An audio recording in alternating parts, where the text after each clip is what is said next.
Entonces, otra cosa que quería remarcar es que el feto, si alrededor de la semana 32, ingiere entre 5 mililitros por kilo hora de líquido amniótico. 5 mililitros, o sea, en el día 850 mililitros ingiere de líquido amniótico. Que es lo que vemos acá, ¿sí? Lo que vemos acá en el dibujito en la ecografía, perdón. ¿Sí? Ahí. ¿Se ve el cursor? Sí. Bien. Miren que quiero ver qué se ve.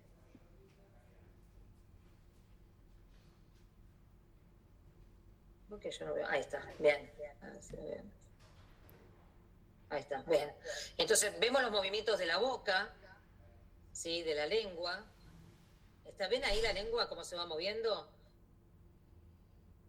El movimiento de la lengua es de retirada y protruye. Retiro, protruye. Retiro, protruye. ¿Sí? Ese es el movimiento que hace lingual. Se nota bien. Bien.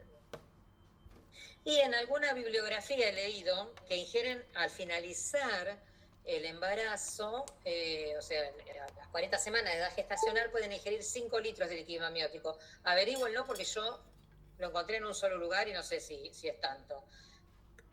Sí, pero en la semana 32 se ingiere 5 mililitros kilo hora, que serían 850 mililitros. Bien. Pasamos a la siguiente. Esta también quiero que la vean. Ahí está. Bien. Este es un bebé amamantando y se le hizo una resonancia nuclear magnética, ¿sí? O sea, es una imagen dinámica de la lactancia materna. Estos son con los avances tecnológicos, ¿sí? Con todas las experiencias que hay en captura de imágenes dinámicas, bueno, se puede de esta manera comprender de cierta forma, ¿no? Y evaluar la lactancia materna.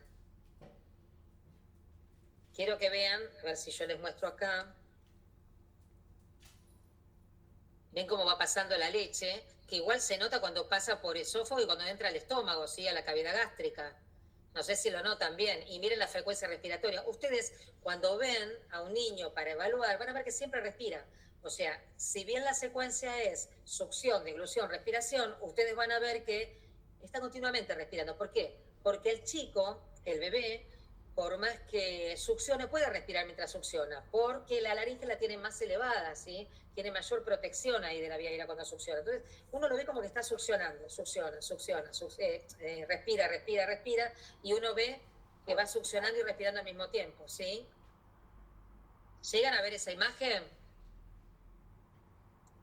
Sí, se ve muy bien, muy claro. Sí, sí. Perfecto. Sí, perfecto. Se ve bárbaro.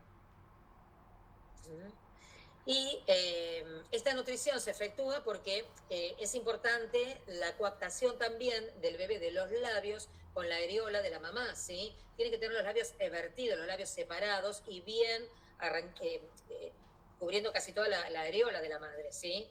Tiene que estar bien adaptado. La lengua hace ese movimiento de vacío que le decía yo intrabucal, ¿sí? Que hace esto de retirada, protrusión y retirada y protrusión, ¿sí?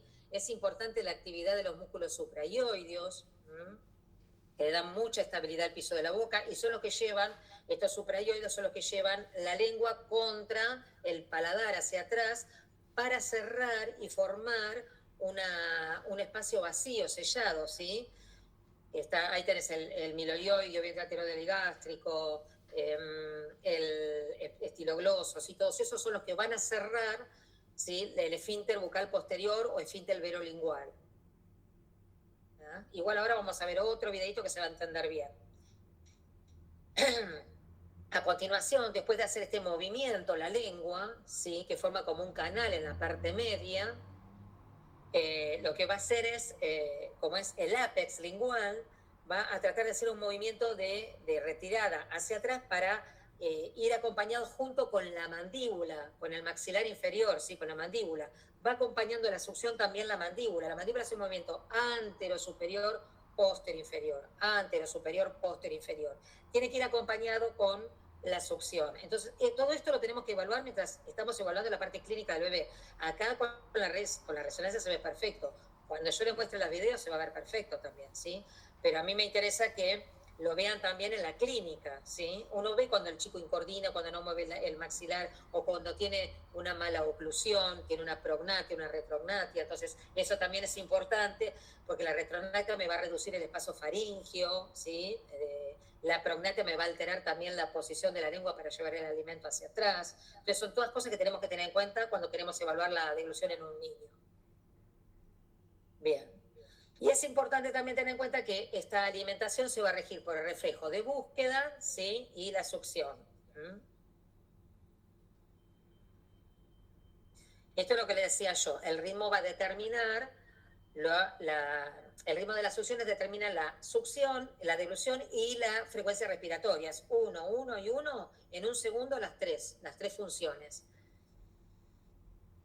El chico está taquipneico, obviamente va a incoordinar y estas tres funciones no se van a dar. Bien. Ahora vamos a esto. Entonces, lo que podemos determinar es que con la disfagia pediátrica, ¿sí? Podemos tener un impacto que es negativo en la salud del pulmón, en la salud pulmonar. Y eso puede afectar a la ingesta, ¿sí? Lo que afecta a su vez todo lo que es el crecimiento y el desarrollo del niño. Esto puede ocurrir en chicos que tienen lesión cerebral, trastornos neuromusculares, malformaciones craneofaciales o de las vías respiratorias, enfermedades respiratorias, cardiológicas, gastrointestinales. La población es muy heterogénea, ¿está? Y el tratamiento que vamos a hacer y el manejo que vamos a hacer en ese niño, ¿sí? También va a tener distintas características, distintas, y vamos a encararlo de distinta manera, no son todos iguales.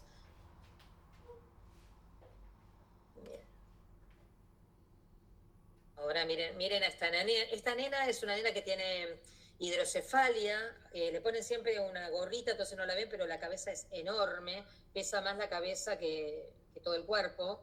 Es más, yo cuando la tengo que movilizar, todo me cuesta un montón, porque tengo que tomar la cabeza para hacer las maniobras respiratorias, me cuesta mucho, pues le hago la maniobra respiratoria y todo, y después hacemos la parte de deglución. Por eso decimos que las causas son dos causas, por lo menos tienen cuando tienen disfagia, si no es una sola. Esta nena es neurológica, tiene problemas respiratorios, y bueno, obviamente tienes alteración deglutoria. Y miren cómo toma la mamadera. Miren el dibujito, no sé si lo ven acá. ¿Ven mi cursor? Bueno, miren primero los labios evertidos, ¿no? Que toman bien, tienen que tomar bien la areola de la mamá, ¿sí? Esa se llama fase de compresión. Es una compresión que hacen sobre la tetina. Y después es la fase de expresión, que es cuando obtiene la leche, el flujo de leche. Generalmente, haciendo estudios, determinaron que se obtiene más flujo de leche con la mamadera que con la lactancia materna. Miren el pezón a donde llega, es re profundo. ¿Sí? Tiene que llegar a la unión del paladar duro con el paladar blando. No puede la puntita como está esta nena, miren dónde está. No tiene los labios vertidos, no tiene fuerza, abre. Y no sé si ven el gesto que hace con la cara. Fíjense, a ver si me dicen qué reflejo sería ese. Alguno, a ver, ¿qué reflejo sería ese? Ahí.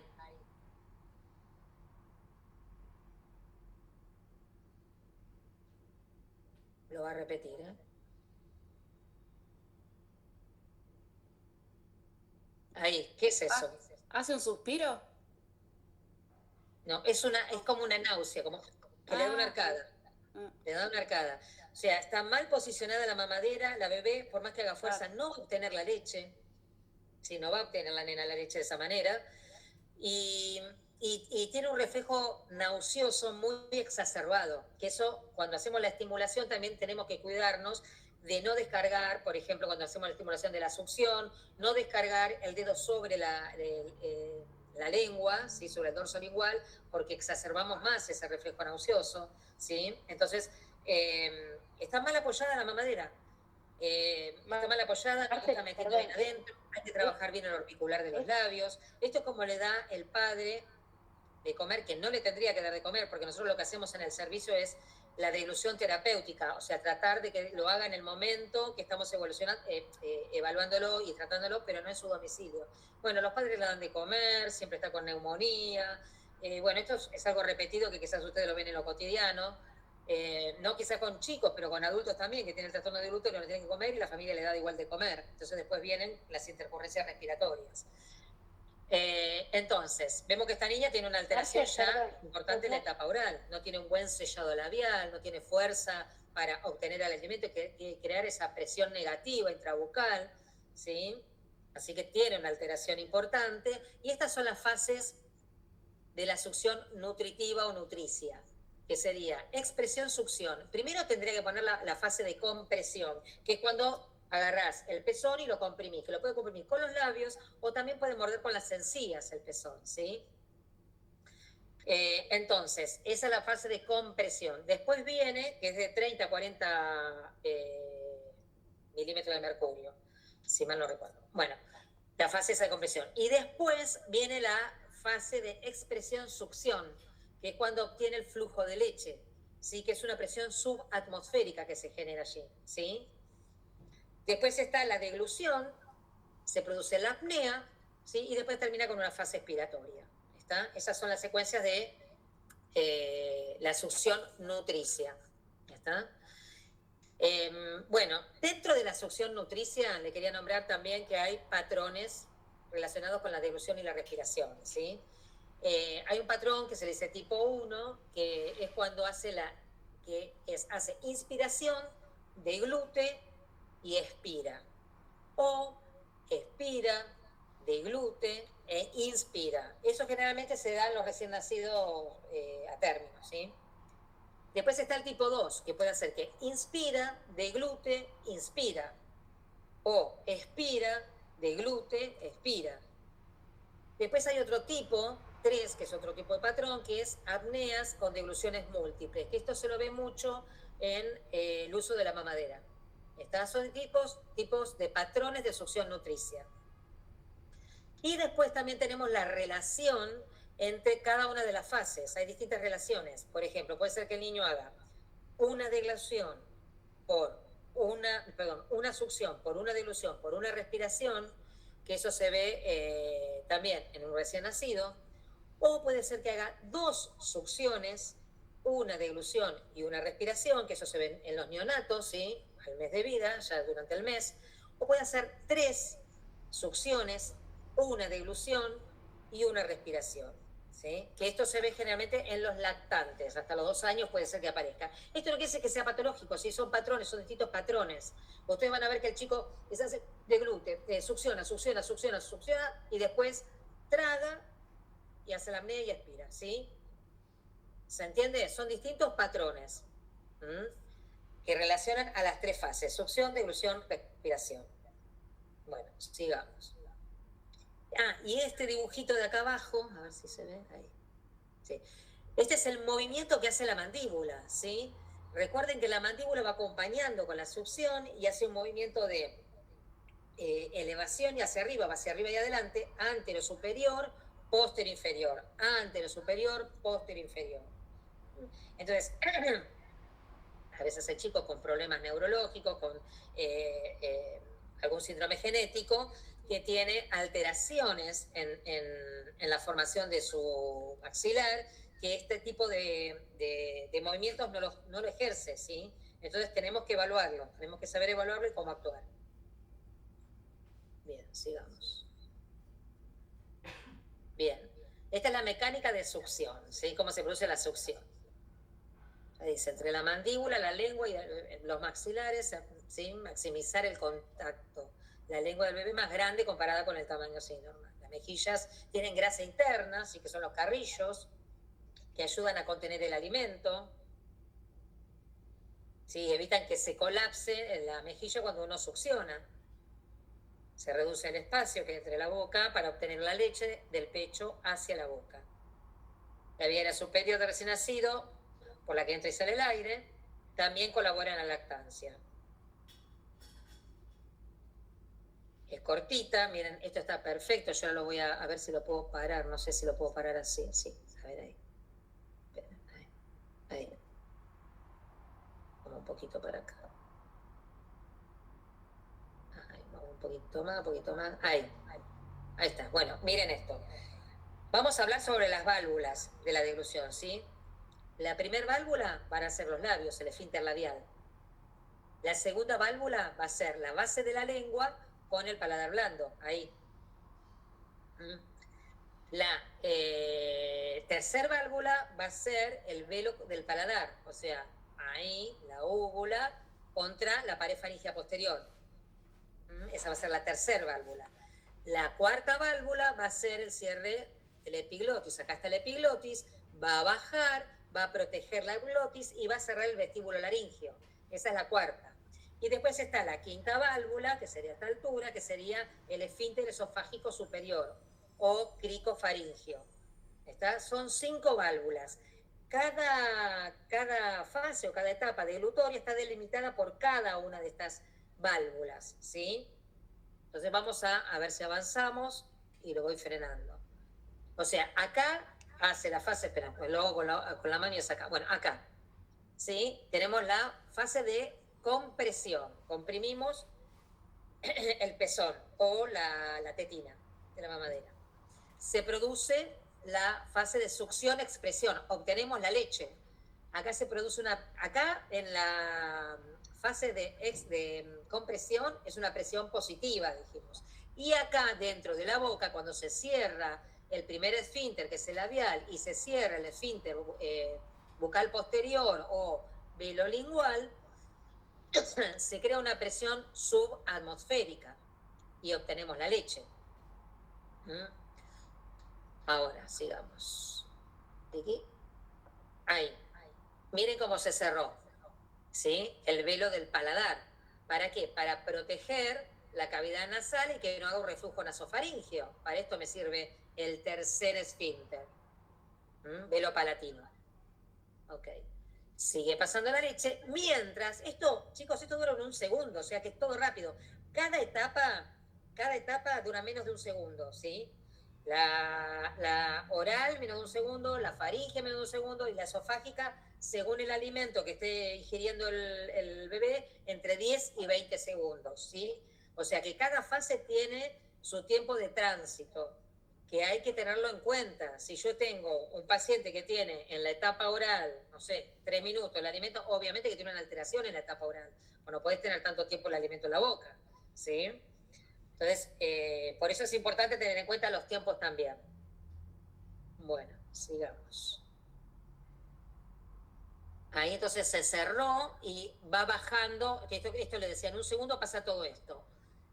El velo del paladar se cierra, va excursionando la epiglotis para cerrar la parte laringea, el vestíbulo laringio, ¿sí? Y se cierran las cuerdas vocales, se forma un hiato, se cierran las cuerdas vocales. Etapa faringea.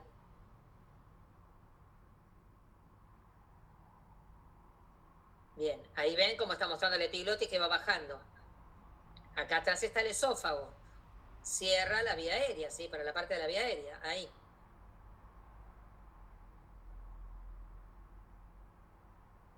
Vuelve otra vez, vieron, se llena otra vez vuelve atrás, se vuelve a repetir el ciclo. Miren cómo es. Oh, perdón. Qué lástima que de ver esto. Si entienden esto, chicos, ya después se pueden dar cuenta que puede pasar dentro del niño, ¿no? Perdón, porque paso y justo está al final y no quiero. Ahí. Se llena, se abre, pasa faringe, esófago. Se llena, se abre, pasa faringe, esófago. Bien. ¿Por qué pasa a esófago? ¿Sí? ¿Qué pasa cuando llega al esfínter esofágico superior? El esfínter esofágico superior se va a relajar porque uno es el ascenso de la laringe. Cuando se produce el cierre del vestíbulo laringeo, el descenso o la báscula epiglótica, empieza a bascular la epiglotis, sube la laringe, esperen que no encuentro el cursor, acá, a esta altura está el dioides asciende y va hacia adelante. El dioides es de donde prende la laringe, se inserta la laringe sale de ahí, del dioides. Entonces, si sube el dioides, va hacia adelante, la laringe va, como es, hacia arriba y hacia adelante también. Entonces, ese ascenso de la laringe hace que se relaje también y reduzca la tonicidad el esfínter esofágico superior o cricofaringio. Ese esfínter es muy potente, porque ese esfínter va a estar formado por las fibras circulares del esófago y el constrictor faríngeo inferior, y es muy potente. Entonces, es importante la relajación. A veces no se relajan y debido a eso se forman como improntas o divertículos, ¿sí?, dentro de la mucosa esofágica que alteran el estado deglutorio también, ¿sí?, que se llama divertículo de Senker, que eso lo vamos a ver en un niño, no, en un adulto se ve, pero puede ser que no se relaje en un niño también, ¿sí? Hay chicos con mucha espasticidad y no tienen esa relajación del esfínter también.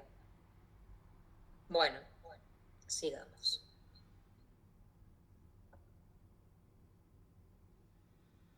Bien. Pasamos a la otra. Bueno, entonces dijimos, si el paciente tiene una frecuencia respiratoria elevada o es un niño prematuro que no adquirió todavía los reflejos propios de su tiempo, porque no llegó a su tiempo, a su edad cronológica, entonces ahí tendremos que utilizar una alimentación artificial. ¿Qué alimentación artificial podemos tener? La parenteral, o sea, la endovenosa, la enteral, ¿sí? O, ¿cómo es? Que vamos a tener distintos tipos, que ahora vamos a ver. En todas, tanto en la parenteral como en la enteral, en todas hay que hacer estimulación, tenemos que estimular nosotros a los bebés, ¿está? Ya sea con masajes orofaciales, ¿sí? Queremos normalizar el tono, masajes extra orales, ¿sí? Estimulando el reflejo de búsqueda, tratando de buscar el reflejo de búsqueda, masajes intraorales para trabajar más el buchinador, para mejorar la nutrición no nutritiva en ese momento, ¿sí? Usar el chupete. En todo tenemos que hacer lo mismo, ¿eh? Y dentro de la alimentación enteral hacemos lo mismo también, ¿sí? Pero lo podemos hacer también con la alimentación, mientras estamos alimentándolo por vía oral, ¿sí? O sea, por vía oral, perdón, por vía enteral, ya sea nasogástrica, por bomba, por bomba intermitente, por bomba continua, o gavage, por gravedad, por la forma que sea, nosotros le vamos a estimular, ahora le voy a dar unas imágenes para que se den cuenta, pero hay que estimular también todo lo que es intra y extraoral, ¿sí? Entonces es importante porque esta estimulación o el poder succionar, a pesar de darle alimento por sonda, le da plenitud gástrica y le regula el tono, le regula la frecuencia cardíaca, ¿sí? Y si lo hacemos con la madre que se apoye, también le regula la temperatura. Entonces es importantísimo que hagamos la estimulación mientras estemos alimentándolo por vía artificial. Ya que está, le doy la fase de desebe. Ahora le voy a decir más o menos cuáles son los distintos tipos de nutrición artificial. Pero le quería decir, por ejemplo, la fase de desebe es cuando nosotros empezamos a pasar una transición a la etapa oral, ¿sí? A la alimentación por vía oral. Entonces, primero se va a ir en forma paulatina sacando la alimentación artificial. ¿De qué va a depender? De que el chico ya esté más maduro, que tenga una mejor succión y de una deglución, esa relación de las funciones esté más establecida, que tenga una estabilidad clínica, ¿sí? Entonces ahí ya empiezo a darle la alimentación en forma paulatina. ¿Qué voy sacándole yo primero? Le vamos sacando primero la alimentación, la nocturna, después le voy sacando la cena, después le voy sacando la merienda, después el almuerzo y el desayuno, hasta que se alimente totalmente por vía oral. Bien. Estos son los distintos tipos, ven, acá está. Este es el gavage o por gravedad, ¿sí? Vos le pones en una jeringuita, va llenando y va cayendo por gravedad. O también le puedes dar con la jeringa, le vas inyectando, ¿sí? Le vas dando, pero con cuidado tiene que ser eso, ¿sí? Tiene que ser lo que le des de alimento entre 10 y 20 minutos, ¿sí? Y se da en niños que pesan menos de 1 kilo. Esto es más fisiológica este tipo de alimento que vaya cayendo por gravedad, es lo más fisiológico que darla en forma continua. Es más económica porque no tenemos la bomba, no necesitamos una bomba de infusión para dárselo. Se administra con la jeringa por gravedad, Entonces, la otra, que sería la enteral intermitente, que se puede dar tanto de día como de noche, se prefiere de día porque de noche a veces el niño no está en una posición de sedestación, entonces hay más peligro de que produzca una broncoaspiración, por eso se hace en forma de día más que de noche. Y en niños menores de 32 semanas se puede dar que no toleran la alimentación enteral continua, ¿sí? Esta intermitente generalmente se da cuando hay alteraciones también del reflujo, del reflejo deglutorio, no hay una buena coordinación gastroesofágica, no están bien desarrollados. La desventaja es que es poco tolerado este tipo de alimentación por el intestino delgado, porque las infusiones a veces son rápidas y eso da mucha intolerancia gastrointestinal. ¿Sí? Le puede dar, no sé, vómitos, náusea, diarrea, fomenta todo lo que es intolerancia gastrointestinal. Después está la bomba por infusión continua, ¿sí? Entonces, esta se la da en 24 horas. O sea, 24 horas está funcionando. Es mucho más lenta, va a ser mucho más lenta este tipo de alimentación. Entonces le da saciedad. ¿Sí? Entonces, cuando nosotros queremos estimularlo, cuando yo les digo que hay que estimularlo antes de que coma. ¿Por qué? Porque yo quiero que me responda, que tenga hambre, entonces yo antes de darle el alimento, ya sea gavage o intermitente, darle la estimulación oral, ¿sí? La estimulación de la succión, todos estos reflejos, estimularlos porque me puede tener mayor respuesta. Ahora, si está con la bomba de infusión continua, el chico está siempre saciado, nada, está totalmente tiradito, come todo el tiempo y no me responde al estímulo externo que yo le estoy dando. Ese es el único inconveniente en cuanto al trabajo nuestro, ¿no? ¿Qué más le puedo decir? Bueno, más o menos es esto del tipo de alimentación, ¿sí? Una subalimentación, medicamentos también por esto. Perfecto. Bien, sigamos. Ahí está. Esta fotito de acá sería por gravedad. Y mire, le está estimulando la succión con el pezón la madre, ¿sí? Y está la sondita puesta a la boca, ¿sí? Y está bajando el alimento y el bebé está siendo estimulado. Y acá le están dando con jeringa, puede ser con jeringa o por gravedad, gavage. Y está haciendo la estimulación digital. Ahí, acá, la estimulación digital. Entonces es importante, por más que tengan alimentación artificial, nosotros tenemos que estimularlo, ¿sí? A veces cuando colocan la sonda de alimentación, ¿sí? Por inmadurez del reflejo, de succión, de eglución, esto también lo que me produce es que me altera el vaciamiento gástrico. Y al alterarme a veces el vaciamiento gástrico me puede producir un reflujo gastroesofágico o puede aparecer un reflujo nasofaringio. Sí, entonces, ¿cuáles son los reflejos? Hay dos reflejos que pueden desatarse en ese momento, cuando hace reflujo. Uno es el reflejo aductor, esófago-laringio, que es cuando el ácido gástrico sube, llega al tercio inferior del esófago, y ahí me va a estimular al vago, al décimo par craneal.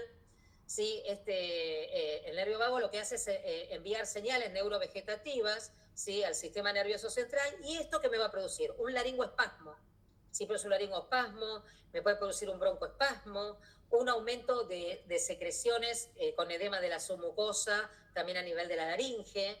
Sí, entonces a veces esto puede producir confusión, a veces me puede decir, y a la noche es una sibilancia, parecía una crisis de asma o algo, y quizás tuvo ese reflejo porque el chico tiene un reflujo, entonces hay que determinar bien cuando uno va a evaluar al niño, ¿sí? Otro reflejo que puede aparecer es el quimiorreflejo laringio, también se irrita en forma directa la laringe, ¿sí? Por el ácido gástrico, son ácidos, pepsinas, sales biliares, todo eso llega a la laringe y lo que va a producir es una apnea septral en un primer momento, puede producir una bradicardia e hipotensión. Entonces son algunos tips que le voy dando para que uno tenga en cuenta qué puede pasar cuando hay un reflujo gastroesofágico, ¿sí? se activan estos reflejos que son en defensa, pero producen estos síntomas. También la tolerancia del alimento yo la puedo evaluar en base a los residuos que quedan en el estómago y tras un periodo determinado que tiene que realizar un vaciamiento gástrico. También evaluar eso, el vaciamiento gástrico que tiene ese niño, ¿sí? Bueno. Recuerden que hay niños que son recién nacidos pretérmino y pesan menos de 1 kilo. Entonces estos chicos no van a tolerar la alimentación por vía oral durante las primeras semanas de vida. Entonces se pueden presentar muy taquipneicos, con una frecuencia elevada, más de 70 respiraciones por minuto. Entonces en ese caso se va a contraindicar todo lo que sea por vía oral, ¿sí? Entonces hay que evaluar cada caso. Bien. Estos son algunos factores de riesgo y síntomas que me pueden sugerir que el niño puede tener disfagia. La prematurez, que ya lo hablamos, la hipoxia perinatal, todo lo que sea neurológico, ¿sí? Retrasos en el crecimiento, malformaciones craneofaciales, enfermedades neuromusculares, ¿sí? Intercurrencias respiratorias, evaluar. Hay en el otro hospital, donde yo estaba en el Evita de Lanús, tenía ya un nexo con el neumonólogo pediátrico, y cada vez que había varias intercurrencias respiratorias en un niño, lo teníamos como un screening, hacerle la evaluación de la deglución y la videofluoroscopía. ¿Sí? Era la forma de manejarnos en este hospital. Bueno, antecedentes de trauma craneoencefálico, enfermedades cardíacas. Tuvimos un paciente con una miocardiopatía dilatada, enfermedad de Pompe, que tenía trastornos deglutitorios. Y bueno, todo lo que es deterioro también en la velocidad del crecimiento, ¿sí? A veces la clínica no me determina, ¿sí? Tampoco la evaluación clínica no me determina a veces si el paciente se está aspirando. Entonces ahí yo tengo que recurrir a algo más objetivo, y la herramienta que tenemos nosotros es la videofluoroscopía o la fibrolaringoscopía. En mi caso no tenemos otorrino pediátrico para que haga la fibrolaringo, así que le hacemos la videofluoroscopía. Todo tiene su pro y su contra, ¿no? Obviamente, ¿sí? Yo con la videofluoroscopía puedo evaluar todas las 3 etapas, la oral, la faríngea, la esofágica, hasta puedo ver qué pasa en el estómago, si ya pasó duodeno, porque puedo seguir y seguir evaluándolo. Pero no puedo determinar a veces la aspiración. A veces no se ve detalladamente en un pediátrico la aspiración. En cambio, en una fibrolaringoscopía lo que más veo es la etapa faringoesofágica, faringolaringia, ¿sí? O sea, una aspiración se puede ver mejor en la fibrolaringoscopía de la deglución. Así que, bueno, pero tenemos herramientas como para poder evaluar y objetivar una aspiración o una penetración. Bien. A ver si... bueno, dentro de la evaluación clínica, ¿qué vamos a evaluar? Primero, bueno, el estado de salud de los padres, si tuvo un seguimiento de su embarazo, cuántos hermanos hermanas tiene, posibles abortos espontáneos, enfermedades genéticas, trastornos metabólicos, enfermedades neonatales, si tuvo convulsiones, crisis de epilepsia. La edad real y cronológica es fundamental. Calcularla, después ver también la maduración del tronco encefálico, eso a través de los reflejos también me permite ver la desaparición de los reflejos arcaicos del bebé, para que me indique bien cuál es el nivel neurológico que tiene. Entonces tengamos en cuenta esto, que lo que sea evaluación clínica por sí sola tiene baja sensibilidad para yo poder detectar una aspiración, ¿está? Pero tenemos que hacer toda la evaluación clínica y después determinar si se hace o no algún otro estudio instrumental. Bueno. Dentro de la exploración funcional, ¿qué voy a ver? Los gestos que tiene el niño, ¿sí? La expresión de la cara, expresión de tristeza, de satisfacción, seguimiento visual, inexpresivo, si se interesa por el entorno, si babea, ¿sí? Si tiene buen sellado de los labios o tiene pérdida por las comisuras labiales, la falta de deglución, a veces la excesiva saliva es porque el bebé no deglute y acumula saliva en la boca. El tono de las mejillas, sí, sí, resistencia al apoyo, hipotonía, la sensibilidad de los labios, si tiene espasmo de cierre, con temblores en los labios, sí, me puede indicar quizás alguna alteración también, una deficiencia de nutrientes o una alteración neurológica. Ver los maxilares si concuerdan, es decir, la oclusión, sí, si tienen retrognatia, recuérdense que si retrognatia el maxilar hacia atrás, me va a reducir el espacio faríngeo. O si está hacia adelante, una prognatia también me va a producir una alteración en la etapa oral. La lengua, el tamaño de la lengua, a veces tienen macroglosia, hay síndromes genéticos que tienen macroglosia, glosoptosis, que la lengua tirada hacia atrás, es el síndrome de Pierre-Robin, no sé si alguna vez lo escucharon, es un síndrome genético que tiene todo esto, tiene micrognatia, que es el maxilar muy chiquito, macroglosia, la lengua bien grande, glosoptosis, la lengua caída hacia atrás, o sea, todo un trastorno importante que produce una obstrucción también de la vía aérea superior, que es de resolución rápida en algunas circunstancias, ¿sí? Si no se le hace una distracción ósea, pero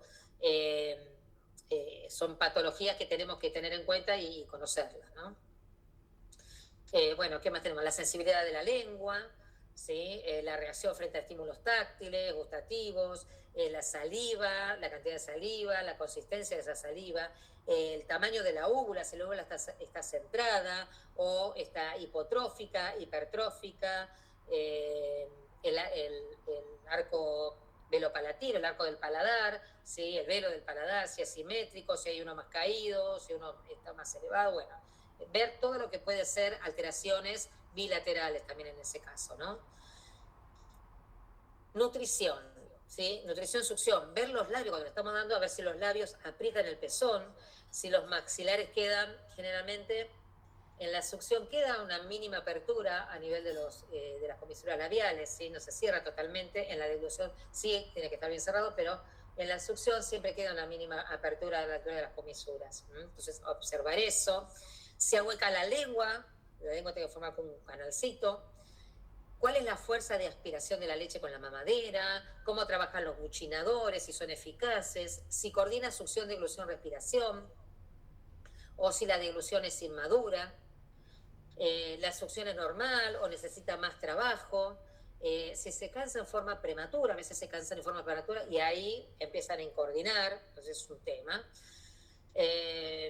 Bueno, eso en cuanto a la nutrición. En cuanto a otros métodos semiológicos, nosotros todo esto lo hacemos con la auscultación cervical, ¿sí? Y la oximetría de pulso también, cuando estamos dando el alimento, ver cuánto, si está alimentándose o hacemos una deglución terapéutica, ver si me aparecen ruidos agregados a la auscultación cervical, si deja residuos, si en los recesos faríngeos, si baja 3 puntos el valor de la oximetría de pulso. Son cosas que yo voy a tener en cuenta mientras hago la evaluación clínica, pues son cosas que me pueden referenciar de que hay algún proceso de aspiración. Entonces, estos métodos son importantes, ¿sí? ¿Cómo es la mecánica ventilatoria? ¿Qué tipo de tórax tiene el niño? Bien, evaluar los reflejos, ¿sí? Los reflejos de búsqueda, que eso los vas a ver en la tetada, cuando la mamá saca el pezón, la tetada en la búsqueda, ¿no? O en la toma del biberón. Ver la lengua, ¿sí? Cómo la está moviendo, ¿sí? El reflejo de succión, la estimulación táctil a nivel lingual. Introducir el meñique se introduce en forma invertida. Chicos, ¿me ven bien ustedes? Porque yo acá tengo la camarita. Se ve el meñique en forma invertida sobre el paladar duro, y lo que hago es mantenerme y hacer luego movimientos anteroposteriores con el fin de estimular la succión y que el bebé haga más fuerza para succionar. Se pone invertido para no lastimar el paladar del niño. Entonces, estimular el reflejo de succión y evaluarlo, ver cuántas succiones hace sin fatigarse. El nauseoso, si nosotros hacemos contacto en los 2 tercios anteriores de la lengua, el tercio anterior de la lengua, hasta los 7 meses lo tiene anteriorizado ese reflejo. Pasado los 7 meses, el bebé lo tiene posteriorizado.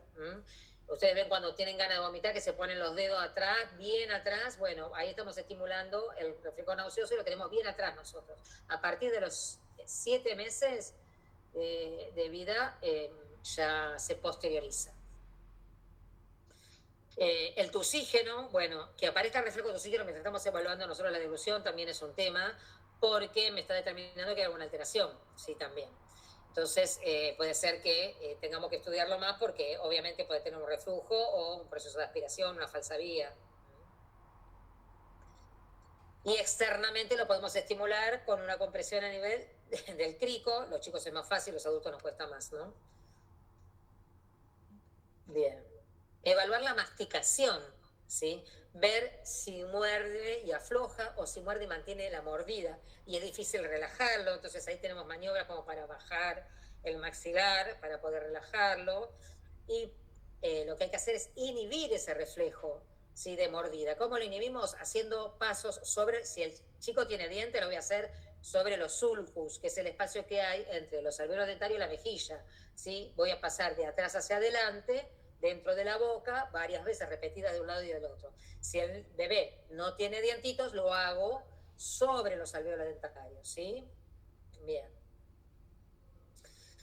¿Qué más? Ver la masticación, ¿sí? Ver si lleva los alimentos a la lengua, si lleva los alimentos hacia los molares, si el buchinador lleva los alimentos hacia los molares, ¿sí? Ver cómo trabajan los músculos. También intervienen los músculos masticatorios, recuerden, también importante el maxilar, el temporal, pterigoideos. Bien, la masticación es de buena calidad, cómo mueve los bolos, si los mueve de un lado hacia el otro, si se utiliza más un lado, se deja muchos residuos de un lado, quiere decir que no está trabajando efectivamente de ese lado el buchinador. Bien.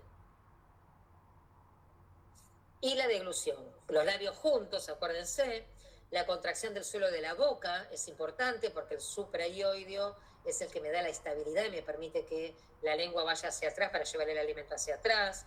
Se fuga por la nariz, obviamente me está fallando el esfínter. A ver qué me dice. ¿Qué esfínter sería?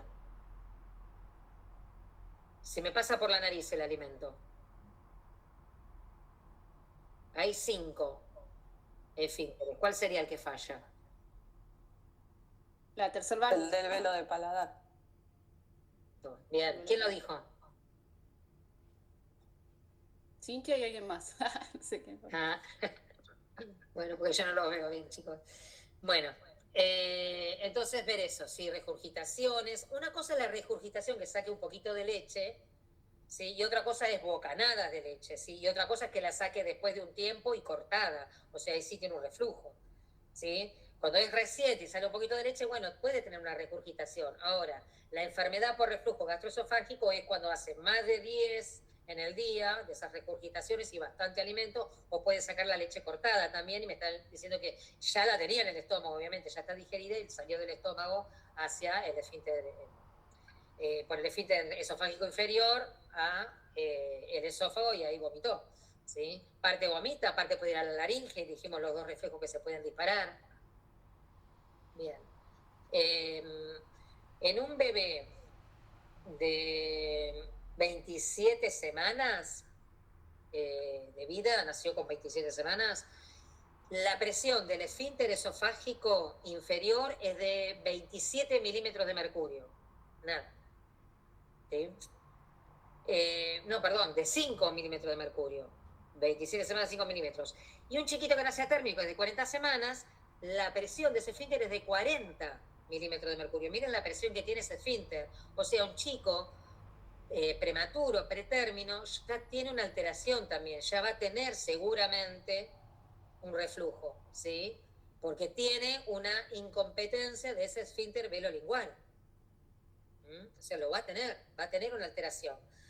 Nosotros lo que estamos notando ahora en mi hospital es que continuamente nos están pidiendo tránsitos esofágicos. No hacemos los kinesiólogos tránsito esofágico, hacemos video de deglución, les decimos, bueno, pero ya nos piden como por favor, porque los radiólogos no lo hacen, y no hacen seriada tampoco en mi hospital, seriada de esófago gastroduodenal tampoco lo hacen. Yo digo, bueno, lo hacemos de favor, pero tampoco es el gol estándar, ¿sí? Para un reflujo. Para un reflujo sería la pHmetría, presurometría, pHmetría. Hay otros estudios para hacer, no lo que estamos haciendo nosotros hacemos la videodeglución.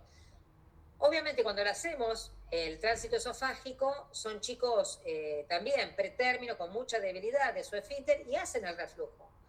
Hay uno que fue operado y no nos habían avisado que le habían hecho la cirugía, la fundoplicatura de Nissen, que es algo que se hace, que ahora lo vamos a ver, pero no me habían avisado que le habían hecho ese estudio. Y no se relajaba directamente, el cardias no se relajaba. Llegaba todo al esófago, se llenaba el esófago y vomitaba el bebé.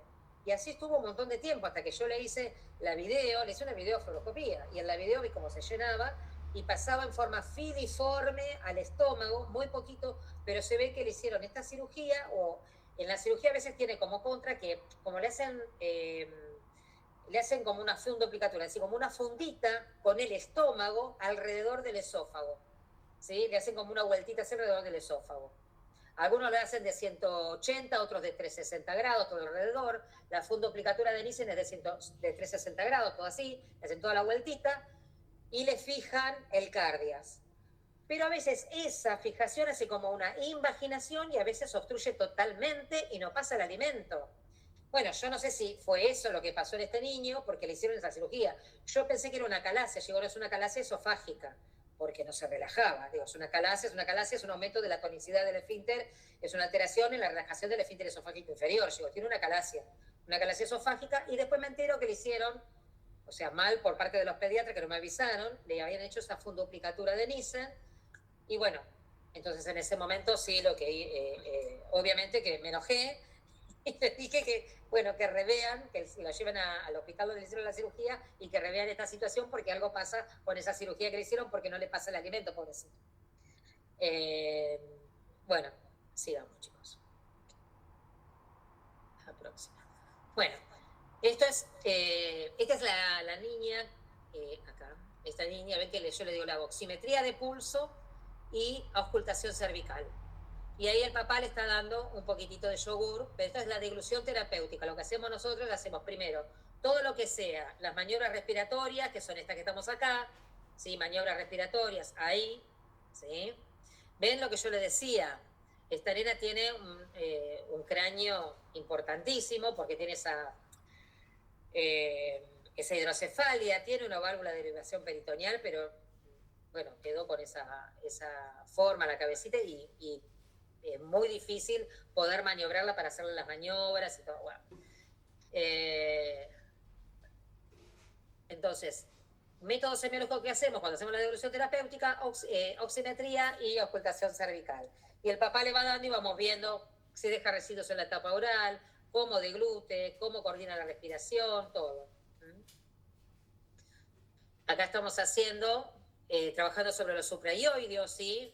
Los supraioideos, si vos haces un movimiento, después lo vamos a ver, pero hay una maniobra que si vos llevas el dedo en la parte inferior del maxilar y lo llevas hacia arriba y hacia atrás, haces más que la lengua vaya también hacia atrás, porque dijimos que hay músculos que actúan sobre la lengua supraioideo, como el miloioideo, genioideo, porción anterior, vientre anterior del digástrico, que hacen llevar la lengua hacia arriba y atrás. Y esto, o con el dedo, llevo la lengua, apoyo en la punta de la lengua y llevo la lengua hacia atrás, ¿sí? Hacia atrás, hacia abajo y hacia atrás, y hace que la lengua se eleve a nivel basal en la parte posterior para cerrar el esfínter velolingual, ¿sí? Entonces hay varias técnicas que podemos utilizar. Acá estamos estimulando, miren el cursor, acá estamos estimulando la succión, dedo invertido sobre el paladar, ¿sí? Y que el bebé succione. Acá estamos estimulando también la succión a través del buchinador, pliego el buchinador de atrás hacia adelante, ¿sí? Hago como una pincita y voy estimulando de atrás hacia adelante. Si quiero el reflejo de búsqueda también, de atrás hacia adelante y que me vaya buscando, otras ahí también me va a buscar, ¿sí? Pero si no, es esta la estimulación. Bien, y esto es como para que vean, más o menos, así se lo puedo agrandar, perdón. Pero quería, ahí, ¿se lo puedo agrandar? Ahí sí, pues yo lo había hecho ya, ahí. Esto, para ver las diferencias que hay, ¿sí? Entre una vía aérea de un adulto y una vía aérea de un niño, ¿sí? Entonces acá vamos a ver la lengua muy grande, el maxilar chiquito, el occipucio también es muy grande, entonces a veces la cabeza pesa tanto que va hacia atrás. ¿Esto qué me hace hacer? Me tracciona los supraioideos, los infraioideos, y me deja la boca abierta, me abre la vía aérea. Así que la ideal es cuando nosotros evaluamos una semiflexión, ¿sí?, de cabeza, alinear cabeza con tronco, buscar distintos tipos o distintas herramientas como para que yo pueda alinear la cabeza del niño y poder estimularlo. ¿Ven la epiglotis con la úvula, la cercanía? Lo que yo le digo, que el chico cuando succiona puede respirar, ahora cuando deglute no. ¿Sí? Cuando deglute ya, ¿qué pasó? Baja la epiglotis, bascula, chiqui chiqui 185 grados, baja, protege el vestíbulo laringio, ¿sí? Y pasa el alimento al esófago. Entonces, cuando succiona puede respirar, cuando deglute no. ¿Está? Miren la cercanía. Entonces, ¿qué hay? La laringe está muy elevada. Al cuarto mes empieza a desarrollarse más la laringe. Entonces vamos a ver que como que va bajando. En un chico prematuro, el nivel cervical más o menos es entre C2 y C3 en un pretérmino. La altura de la abertura de la laringe, ¿sí? La abertura del orificio laringeo superior. Está a la altura de C2, C3. En un chico que nace a término, C3, C4. En un adulto, C4, C5. ¿Sí? Bien. Ahí está. A esta altura tenía que estar el hueso ioides. Acá está bien. Sí, entonces ahí prende. Sí, este es el ioides. Ahí. Entonces prende la laringe y la lleva hacia arriba y adelante. Cuando esto va hacia arriba y hacia adelante, automáticamente, al mismo tiempo, bascula la epiglotis y protege el vestíbulo laringeo, ¿sí? Bien. ¿Alguien me quiere preguntar algo? Chicos, ¿vamos bien? Bueno, sigamos. Entiendan entonces. Yo si quieren hablen, pero yo no. Pero bueno. Entonces, a medida que la succión se pone más compleja, ¿sí?, las funciones también van madurando cada vez más, ¿sí? Y un lactante va a estimular con todo lo que nosotros estimulemos con la alimentación, nos van a reaccionar, nos van a responder, ¿sí? Tengamos en cuenta que la oralidad del lactante es bien anterior, muy distinta a la de un adulto. Interviene preponderantemente lo orbicular, ¿sí? Ya a los 6 meses que empieza con la dentición, ¿sí?, con la emergencia de los dientes, con la erupción, ahí se le agrega la masticación, entonces ahí cambia toda la anatomía de la cavidad oral, ¿sí? La laringe se pone un poco más amplia, el ioides va a descender junto con la laringe, obviamente. Ahí la etapa, dijimos, oral, la parte motora se transforma en voluntaria, ¿sí? Entonces, la cavidad bucal actúa como una bomba que es indisociable de la deglución. Tenemos que tener en cuenta que también en el neonato, algo que tenemos que tener en cuenta también es la estrechez luminal, ¿sí?, de los orificios nasales, que es algo que también tenemos que trabajar mucho las alas de la nariz, ¿está? Es importantísimo porque la apertura de estas narinas, ¿sí?, me van a reducir la resistencia a la vía aérea, ¿está? Por ejemplo, los síntomas de obstrucción, o sea, este músculo del ala de la nariz se va a activar generalmente 45 a 50 milisegundos antes que la actividad del diafragma y 100 milisegundos antes que el flujo aéreo inspiratorio. O sea, si nosotros tenemos estos músculos que están inactivos, me va a crear mucha resistencia. ¿Se entiende? Estos músculos de la nariz. Estos músculos de la nariz se agrandan y me permiten que no haya tanta resistencia. Es importantísimo entonces la dilatación de las fosas nasales y que actuemos también trabajando las narinas. ¿Está? Bien. Bueno, hablamos de esto, de la estrechez luminal de los niños por los orificios nasales. Esta estrechez prepondera hasta los bronquiolos terminales, ¿sí? O sea, tienen un diámetro de menos de 2 milímetros, esa estrechez. Entonces, esto me da mucha resistencia al flujo aéreo. La la mayoría de las resistencias en un niño están en la vía aérea superior, por eso es importantísimo desbloquear todo lo que es vía aérea superior antes de alimentar al niño, ¿sí? O respira o come, no puede hacer las dos cosas, ¿sí? Nosotros sabemos que la resistencia que tenemos es 1/3 del trabajo respiratorio total, Entonces, la resistencia pulmonar total va a ser la suma de la resistencia de los tejidos y de la resistencia friccional del aire también. Entonces, en chicos menores de 2 años, esa resistencia, ¿sí?, es de 18 a 29 centímetros de agua. Y en un adulto es, mira la diferencia, de 1 a 3 centímetros, ¿sí?, de agua. La resistencia pulmonar total, ¿no? Dijimos, la resistencia pulmonar total es la suma de la resistencia de los tejidos y la resistencia de la vía aérea. En un niño, 18 a 29. En un adulto, de 1 a 3. ¿Saben cuánto es la resistencia nasal total de un niño? De un niño lactante, o sea, hasta 2 años de edad, pongamos, es de 13 centímetros de agua. Casi la mitad de la resistencia pulmonar total.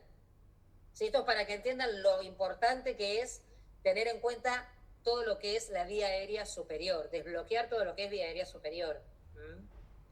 Quizás con una buena maniobra, con desobstrucción de la vía aérea, un buen posicionamiento, el niño mejora, ¿está?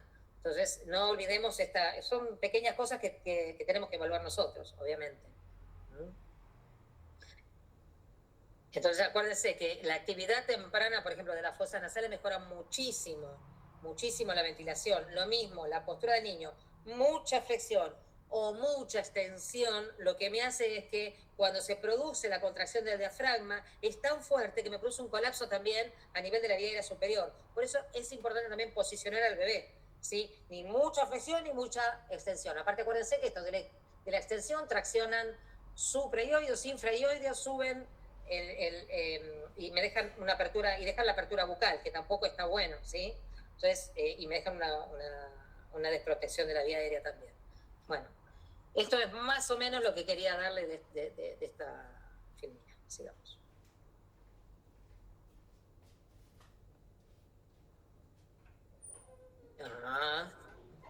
Esperen, chicos.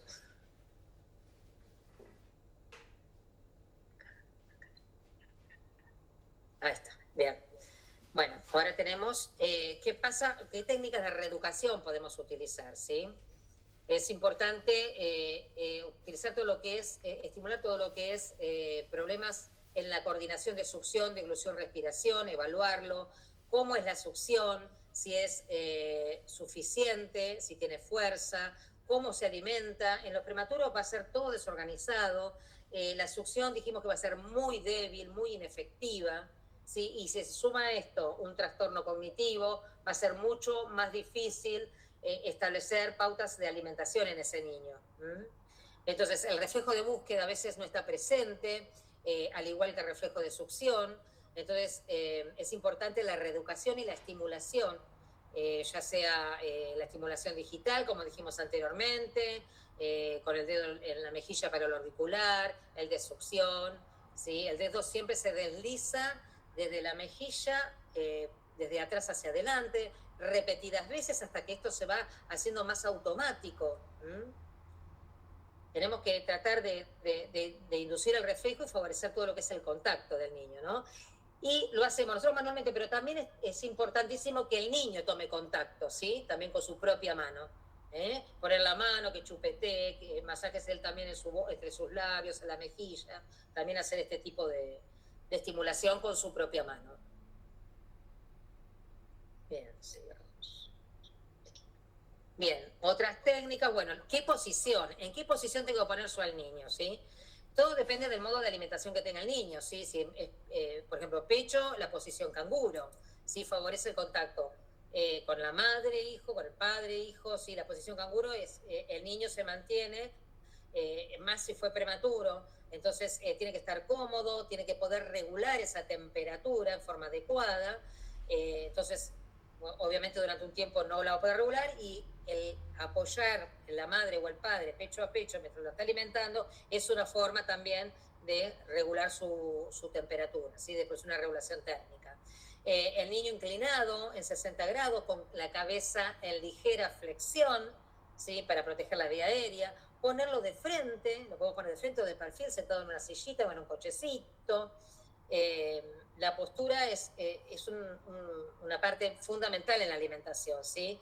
Y antes de la estimulación es importante que tenga ese posicionamiento, que sea adecuado, ¿sí? Entonces, semisentado, cabeza semiflexionada para favorecer el pasaje de aire, del alimento hacia el esófago, leve flexión entre 40 y 60 grados. El cuello tiene que facilitar los movimientos de la faringe y la laringe, ¿sí? La hiperextensión, acuérdense de evitarlo, porque me produce este cierre, la apertura bucal y un cierre incompleto de la glotis también, del vestíbulo laringio, y me altera todo el peristaltismo de la faringe también, porque me estira todos los músculos y oídos, tanto supra como infraoídos, y me impide que descienda el maxilar. Por eso es importante el posicionamiento y el manejo del niño con el contacto con los papás. Bien. Obviamente mejora todo, la frecuencia respiratoria, la frecuencia cardíaca, la saturación. Bien. Reflejo de búsqueda, ¿sí? Localizar el pezón, orientarlo, ¿sí? Ya sea el pezón o la tetina, ¿sí? Este reflejo de búsqueda, al igual que de la succión, a veces no están presentes al nacer. Entonces, tenemos que reeducarlo con estimulaciones, con ayuda con el dedo, desde la mejilla hacia el auricular de los labios, ¿sí? El dedo, acuérdense que se desliza, lo mismo que dijimos anteriormente. Tenemos que favorecer, inducir el reflejo y favorecer el contacto.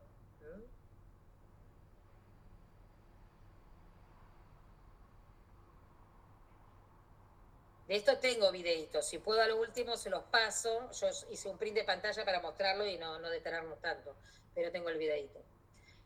Insuficiente cierre de los labios, este es otro, ¿sí? Entonces es importante también el trabajo sobre lo orbicular de los labios. Si el niño no puede, no es capaz de apretar la tetina, no es capaz de apretar el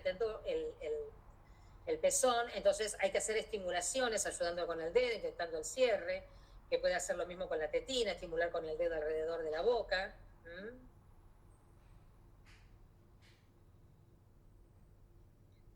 Luego, dificultad para la apertura bucal es otro factor importante, más cuando los chicos tienen espasticidad. Hay que desensibilizar también el reflejo de mordida, acuérdense, como lo dije recién, sobre los sulcus o sobre los alvéolos dentarios, de atrás hacia adelante varias veces. Hay que desensibilizarlo y a veces las estimulaciones también pueden dar un espasmo de cierre bucal, ¿sí? Con aplastamiento de las dos mandíbulas. Hay que insensibilizar el reflejo de mordida, ¿sí? La voz, cuando la estimulamos, también tiene que ser una voz tenue, una voz suave, sin nada ruidoso que les ponga más en tensión a los niños.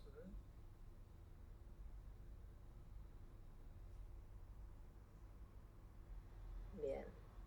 Problemas de succión, ¿sí? Entonces trabajar la succión primero no nutritiva, la estimulación con pulgar y el índice sobre el buchinador, que es lo que estamos haciendo, lo estoy haciendo ahí abajo. ¿Sí? Estos chicos que son prematuros o tienen un retraso psicomotor, tienen un reflejo inmaduro, ¿sí? Un reflejo de succión inmaduro, o no lo tienen. Entonces hay que estimular con pulgar e índice, llevarlo las mejillas hacia adelante, ejerciendo una presión sobre el buchinador. A veces la función, cuando es desorganizado, eso es a veces característico de un niño que tiene una succión patológica, que es un niño que se hace a término y puede tener una succión patológica. Mientras que la disfunción va a ser más en un niño prematuro, o sea, quizá no responde a la succión. Estimula con tetina, hasta con gustos, con cosas con sabor, se pueden estimular. Bien. La función lingual, ¿sí? Las estimulaciones intraorales. Estas me favorecen el comienzo de la succión también, con un apoyo que se efectúa sobre la lengua del niño. Ese apoyo se realiza con un dedo que se coloca al revés, con la yema contra el paladar, como yo les decía, para no dañarlo. Después trabajar praxis linguales, introducir el dedo en la boca, estimular la lengua. Se puede hacer vibraciones, se mete el dedo y se hacen vibraciones laterales, de atrás hacia adelante, sobre el borde lateral de la lengua, y el niño lo que tiende a hacer es llevar la lengua hacia el lado que yo lo estoy estimulando. Otro apoyo submentoniano detrás de los suprayoides que estábamos diciendo, o sobre la musculatura de la lengua, la presión con el índice hacia atrás, ¿sí? Para que se eleve la base lingual y estimule el cierre del velo lingual. Vibraciones laterales, bueno, ya las dijimos. Sigamos. Bien. Espera un cachito este. Ahí está, no quería ver una cosa. Ahí está, bueno. El reflejo de rechazo, ¿sí? A veces los pacientes tienen como un rechazo, y a veces no es un rechazo, sino que todavía no está maduro para recibir cierta consistencia o cierto sabor, entonces hay que darle tiempo.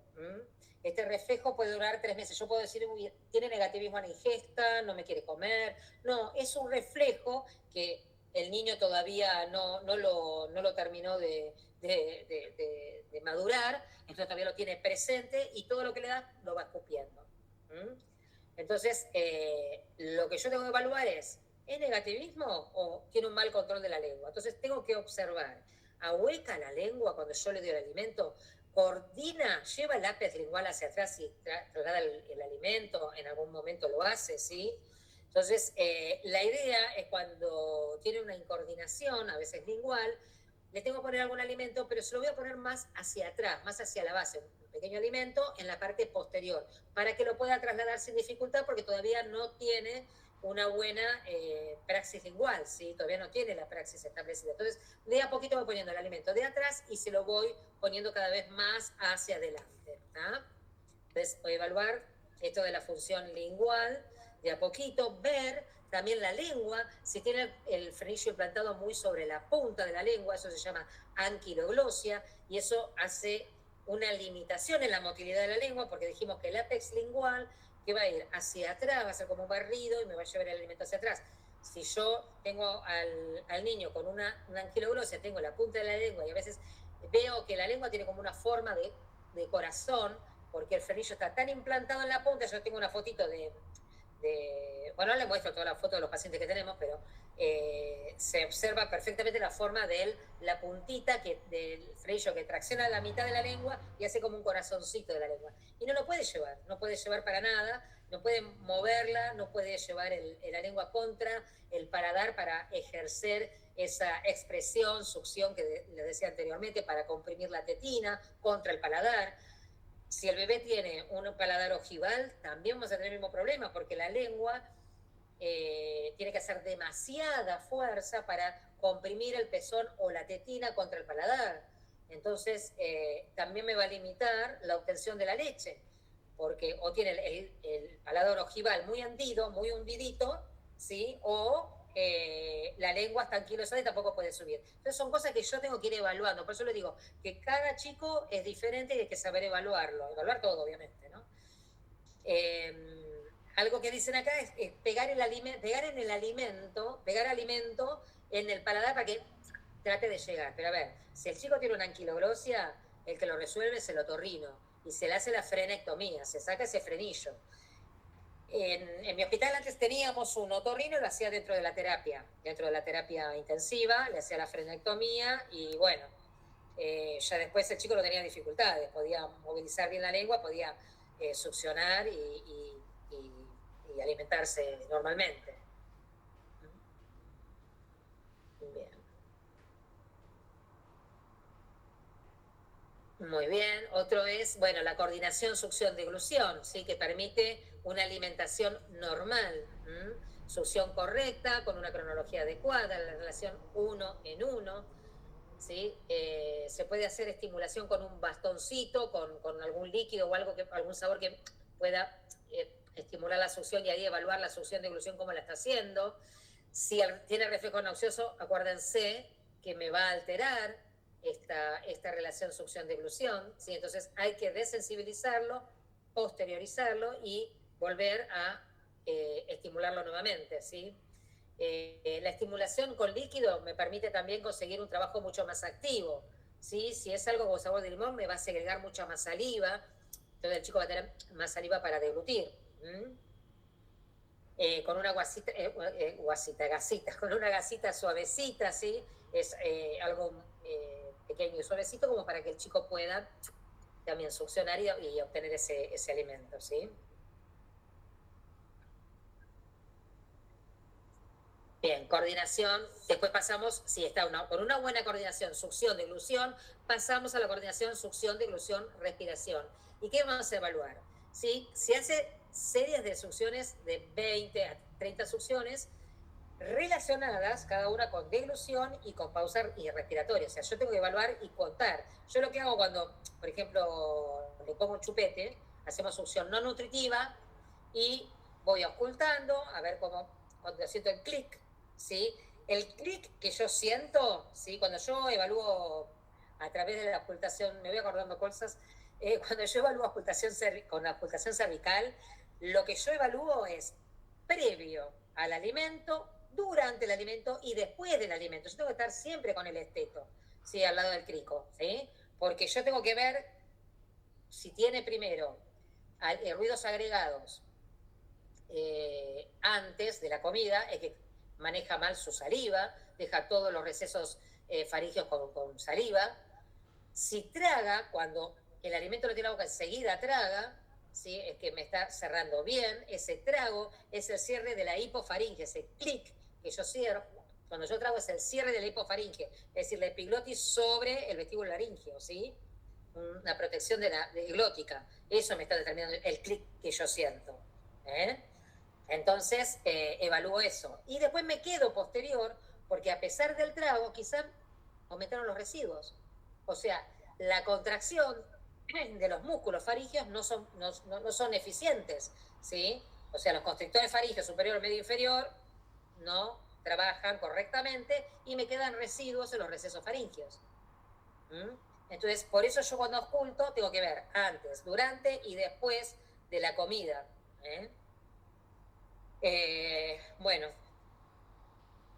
puede ser que el chico empiece con estas secuencias bien, hace 15 succiones, deglución, respiración combinadas.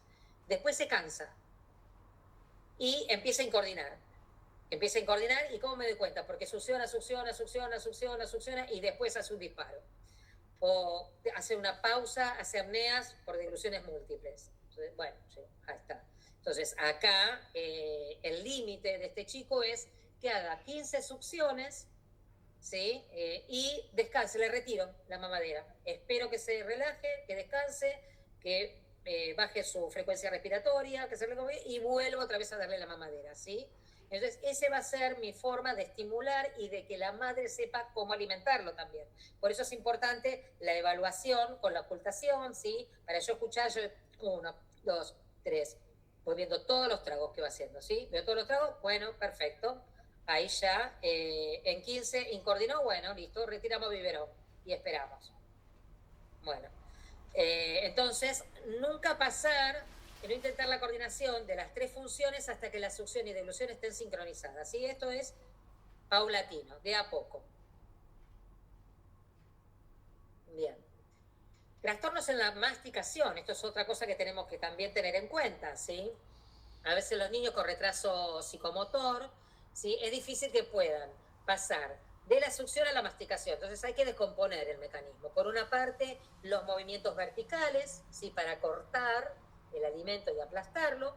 Y por otro lado, los movimientos laterales de deducción, ¿sí? Son los rolling laterales, ¿sí? Colocas un pedacito de alimento en la boca, un pedacito de pancito, o algo más que no se desarme, ¿sí? Y ahí veo cómo me empieza a masticar en forma vertical. Yo lo puedo asistir, ¿sí? Para que lo haga, o lo mismo con los movimientos de rolling, hay que asistirlo, ¿sí? Hay que inducir el movimiento.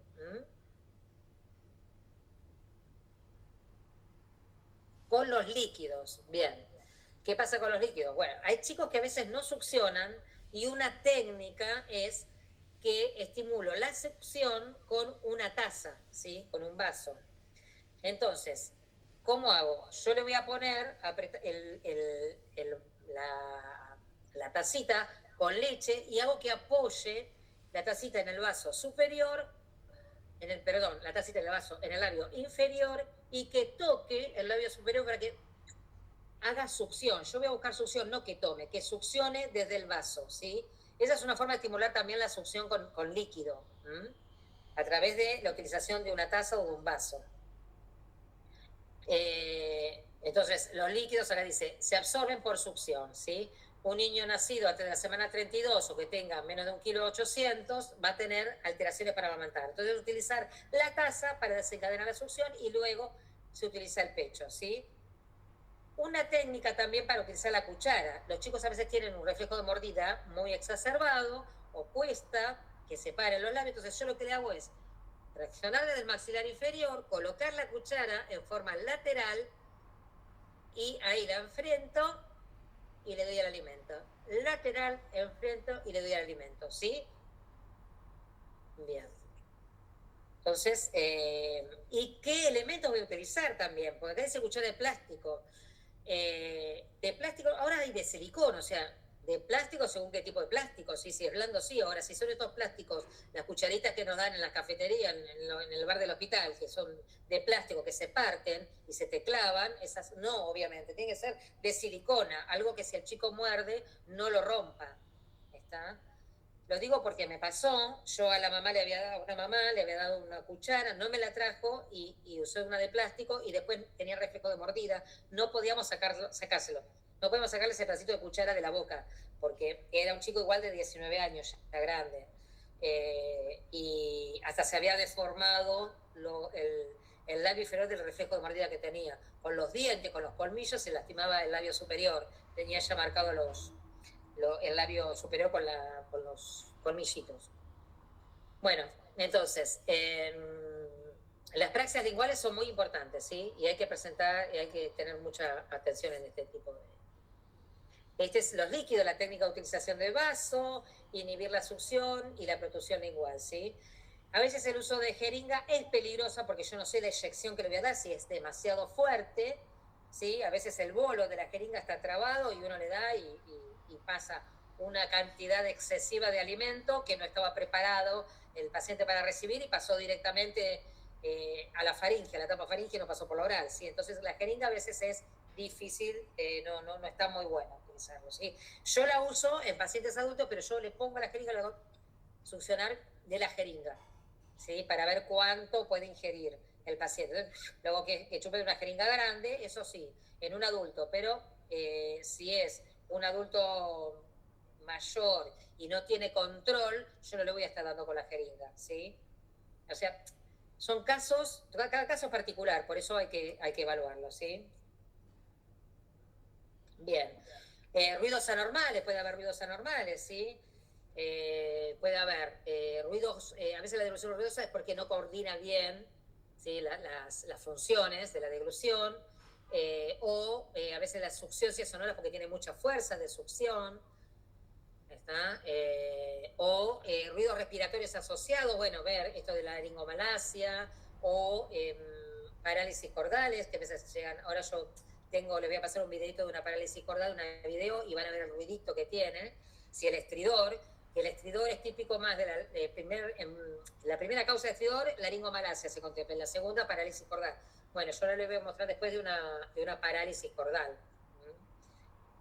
La respiración, a ver cómo respira, la voz también, ¿sí?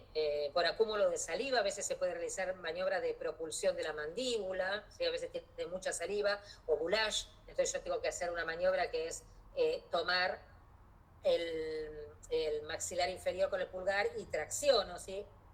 Ahí tracciono, ¿sí? Y mejora después el estado de la alimentación, ¿sí? Pulgar entonces detrás de los dientes de la mandíbula inferior, con el índice bajo el mentón, y hago tracciones progresivas, ¿sí? Hacia adelante. Esto a veces, ese borboteo, ese saliva que queda en la boca, a veces se suprime, ¿sí? Entonces el chico se libera de esa saliva y come con mucha mayor facilidad. Ver la respiración, la voz mojada. La voz mojada me quiere decir que hay mal control de su propio lago y pasó la saliva o el alimento, puede pasar sobre las cuerdas vocales, y esa es la voz húmeda, ¿sí? Por eso también cuando ocultamos si el paciente tiene un buen estado cognitivo, le decimos que hable. Y ahí yo estoy escuchando esa casi me hace una húmedo. Bueno, obviamente está la cuerda vocal con líquido y el paciente no tosió, entonces ahí ya tendríamos que tener el reflejo de tos. El paciente no ha tosido, o sea que tiene hasta ahí es una penetración, pero es silente porque, o sea, por más que entre el vestíbulo laríngeo, ahí tenemos receptor de la tos, tendría que haber tosido y no tosió. Bien. Sigamos. Bueno, otro es el reflujo, otro tema, el reflujo gastroesofágico, que ya le había comentado un casito que teníamos antes, ¿sí? Es algo frecuente, o sea, el reflujo normal hasta el año de vida, porque hay una incompetencia a veces de este esfínter esofágico, del esfínter esofágico inferior, ¿sí? A veces no están competentes, se tienen que ir desarrollando. Yo le dije en base al tiempo de edad gestacional del niño, la edad cronológica, sacarle edad real. Si la edad real no es igual que la cronológica, o sea, el chico tiene menos tiempo, obviamente que todavía no tiene la tonicidad para que el esfínter sea competente y contenga el alimento dentro del estómago. ¿Está? Entonces es algo frecuente, es por inmadurez esfinteriana. La laxitud, a veces gástrica, la hiperpresión abdominal, a veces hay mucha espasticidad, entonces esa espasticidad puede hacer que aumente la presión intragástrica y salga el alimento hacia arriba. Estar mucho tiempo en decúbito supino, el uso prolongado de sonda nasogástrica, entonces el niño puede vomitar, puede tener una esofagitis, que es una patología, hay uno que es una inflamación de la mucosa y es el esófago de Barrett, ¿sí? El esófago de Barrett, si se prolonga en el tiempo, va a terminar como un adenocarcinoma, ¿sí? Un tumor de esófago. Entonces hay que tratar estas esofagitis, estos reflujos, ¿sí? Puede tener síntomas respiratorios, apnea, bradicardia, muerte súbita, asma. También tengan en cuenta esto que yo les decía del reflejo, ¿sí? El reflejo, el típico reflejo laringio, el reflejo aductor esófago-laringio, entonces esos reflejos también cobran importancia al evaluar un reflujo, ¿sí? Entonces, lo que se recomienda cuando un chico tiene reflujo, bueno, hay recomendaciones, sería recomendaciones no cruentas, ¿sí? Sino recomendaciones médicas, no me sale, dietéticas, higiénico-dietéticas sería, ¿sí? Que el niño se mantenga sentado, que esa posición la mantenga por lo menos entre media hora después de la comida, que se posicione adecuadamente para alimentarse, que espese el alimento, que fraccione el alimento, si cada 3 horas toma 150 centímetros cúbicos, que cada hora y media tome la mitad, ¿sí? O sea, más seguido pero menos cantidad. ¿Está? Recuerden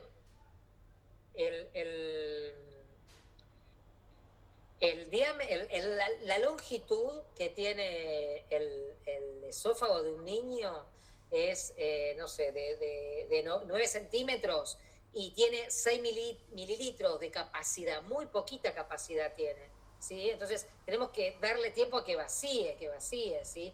Y si ese esfínter no se relaja, bueno, obviamente para eso están los estudios, ¿sí? Está la pHmetría, la presurometría, distintos estudios, pero hay que darle, si el niño tiene reflujos y continuos, bueno, hay que darle estas medidas higiénico-dietéticas como para evitar el reflujo, ¿sí? Entonces, empezar las comidas. A veces, con respecto al espesamiento de las comidas, es medio riesgoso porque después tienen alteraciones para evacuar, ¿sí? Les cuesta mucho evacuar. Depende también con qué lo espesan, ¿sí? También se utiliza harina de arroz para espesar. ¿Está? Otro producto que se utilizaba era almidón, ¿sí? El almidón no está bueno porque el niño no tiene amilasa, el páncreas todavía no está produciendo amilasa pancreática y tampoco hay amilasa salival, si todavía no tiene suficiente como para degradar ese almidón, ¿está? Por eso se recurre a la harina de arroz. Por eso, hay muchas cosas que hay que tener en cuenta en esto, ¿no?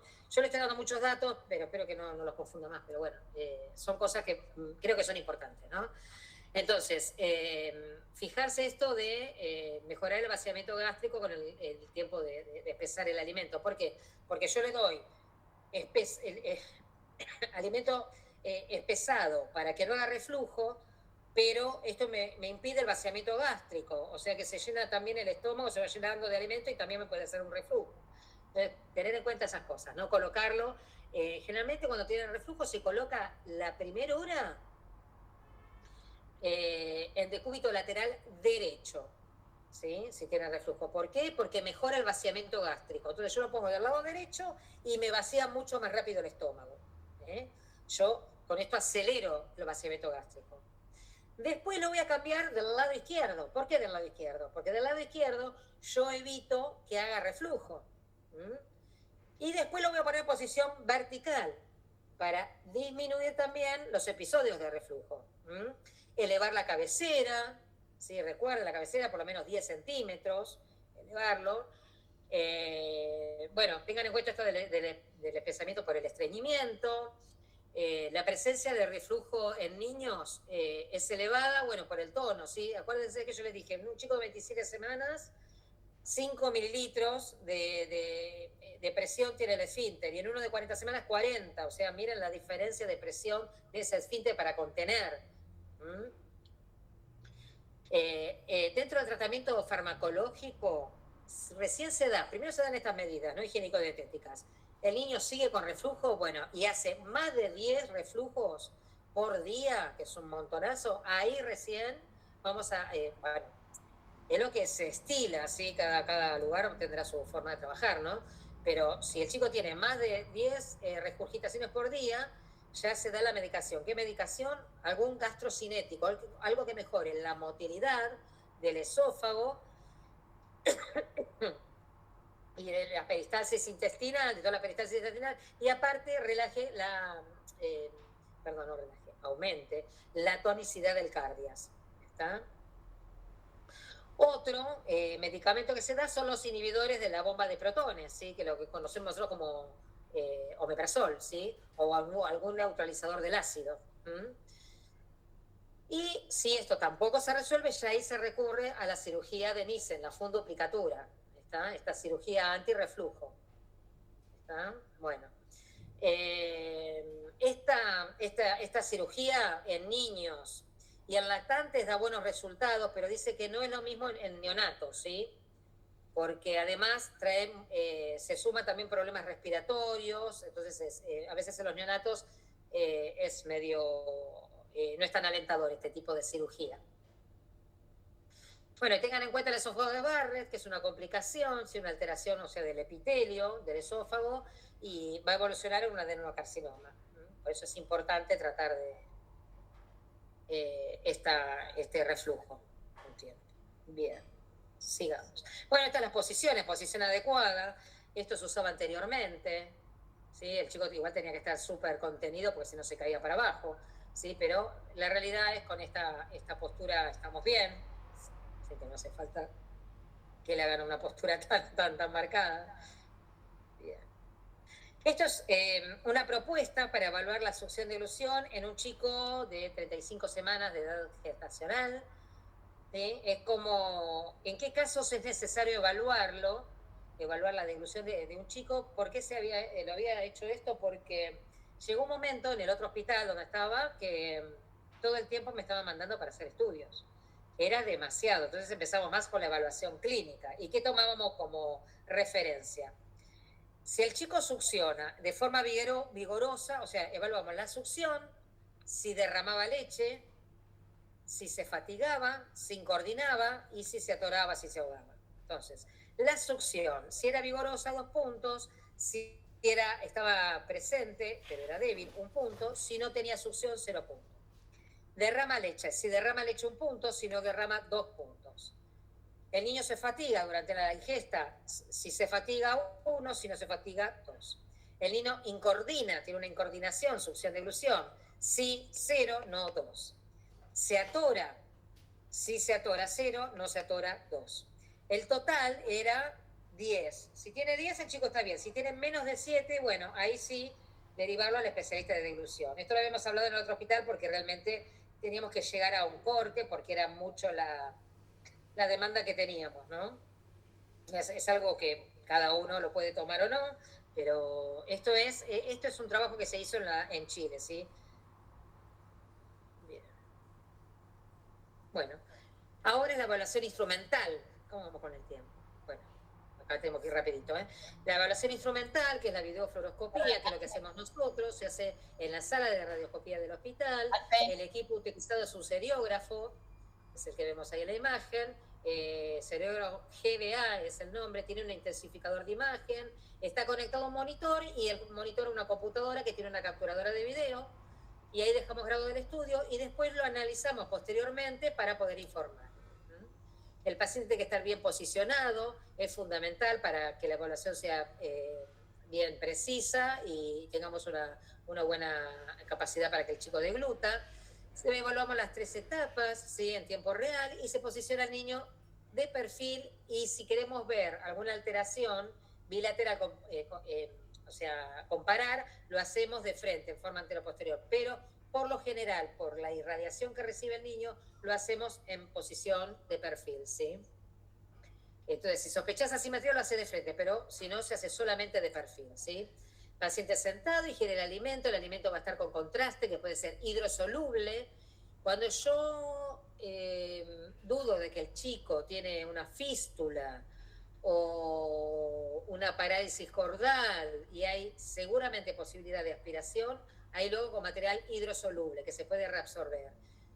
Si no, se hace con sulfato de bario, que el sulfato de bario, si llega a pasar al pulmón, va a estar años en ese pulmón, ¿sí? Es una sustancia radioactiva que se visualiza largo tiempo, ¿sí?, en las radiografías. Así que lo que tiene el líquido este, que es el diatrozoato de meglumina, es amargo, es asqueroso, mientras que el sulfato de bario viene con esencia de vainilla o de frutilla o de fresa, viene saborizado y no es feo, es en polvo. Y el Temistac es líquido y muy amargo, pero bueno, tenemos, frente a la seguridad del paciente, lo utilizamos, ¿sí? ¿Qué hacemos? Bueno, por lo general le decimos a los padres que le administren el alimento, ¿sí?, para que ellos se sientan más cómodos. Utilizamos mamadera y los utensilios, todo lo que usan en la casa le pedimos.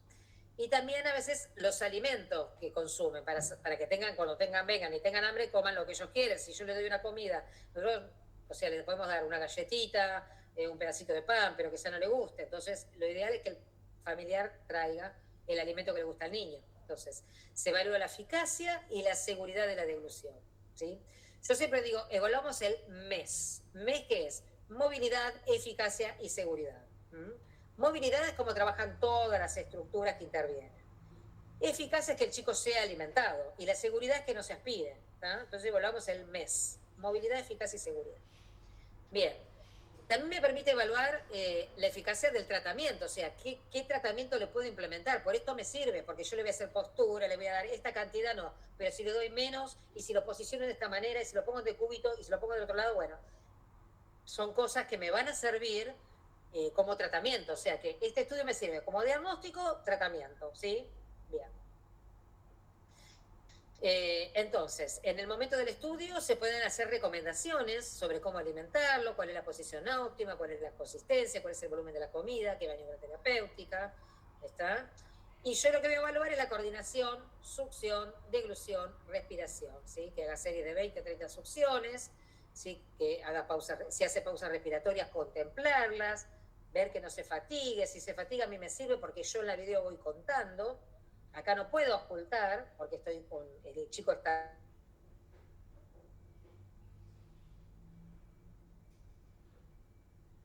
recibiendo, y ahí voy contando la cantidad de succiones que va haciendo, y ahí te das cuenta cuando se cansa porque se detiene de hacer la succión y ahí empieza a hacer 3, 4, 5 succiones, después traga, deja los recesos faringios llenos de alimento, penetra, o sea, ahí ya es un desastre. Entonces yo veo la cantidad que hace en forma regular coordinada, retiro la mamadera y después vuelvo a darle, ¿sí? Esa es la mejor manera para evaluarlo. Bueno, acá el papá le está dando el alimento. Esto es lo que utilizamos, ¿sí? En lo que está en la mesa exploratoria. Esto es más o menos para que tengan una idea. Nosotros hicimos 768 videodevoluciones, 432 videodevoluciones son de adultos, 308 pediátricos y 28 neonatos. O sea, de pediatría son 366 videodevoluciones. En cuanto al sexo, tuvimos más, tanto en neonato, pediátrico y adulto, prepondera más el sexo masculino con alteraciones dilutorias. En cuanto a los sistemas alterados, tenemos mucha mayor proporción de ¿sí? Pacientes con trastornos neurológicos, síndromes genéticos, ¿sí? Y luego respiratorios y retardos en el desarrollo, por otro lado. Bien. En cuanto a las patologías, ¿cómo nos vienen con la orden médica? O sea, puse diagnóstico, patología, orden médica. Con la orden médica nos venía con estos diagnósticos, ¿sí? Entonces, lo que más tenemos es con diagnóstico de disfagia, así nos venían, diagnóstico, disfagia. Después seguían ECNE, después nos siguen síndromes genéticos, después prematuros, después retardo madurativo, ¿sí? Después vienen bronquiolitis, neumonía, ¿sí? Y ahí vienen después todas las encefalopatías, síndrome convulsivo, vienen un montón de patologías, pero la que más prepondera era la disfagia, síndromes genéticos y ECNE, era lo que más teníamos, ¿sí? Bien. ¿Cuáles síndromes genéticos teníamos? Bueno, todos estos los tenemos, chicos. Así que lo que más eran estudio genético en estudio, o sea, síndromes genéticos en estudio, sospecha de síndromes genéticos. Después teníamos el síndrome de Down, Moebius, Rett, West, este era un Down con West, Morquio, Teacher Collins, bueno, todo.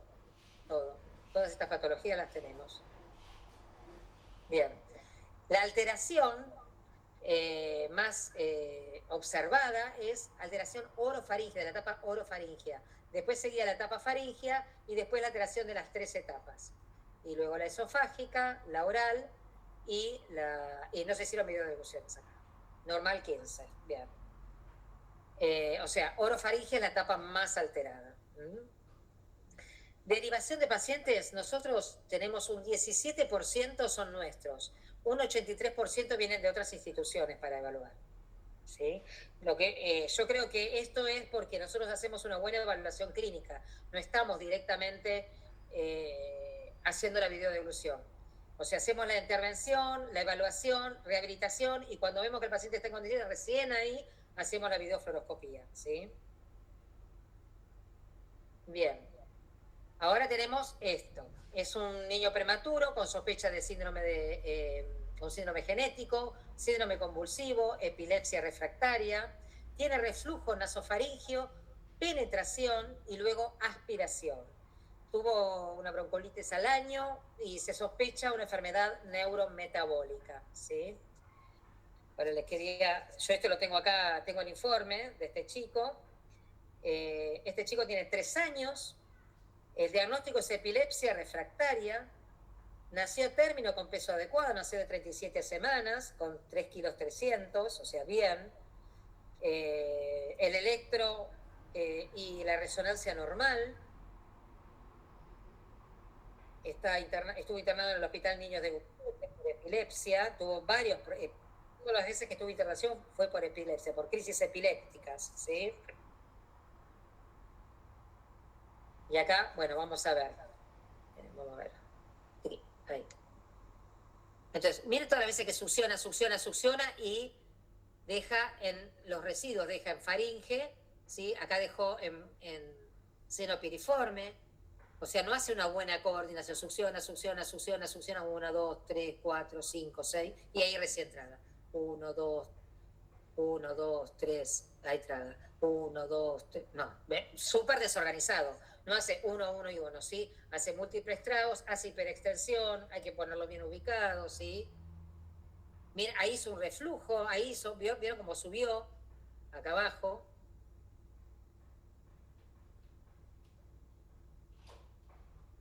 traga, se llena valécula, se llena seno piriforme y traga. Recién tiene que tragar cuando llega a la base de la lengua, pared faríngea posterior, ahí se tiene que disparar el reflejo deglutorio. Ahí penetró, ahí hizo una, ahí penetró varias veces, ahí penetró.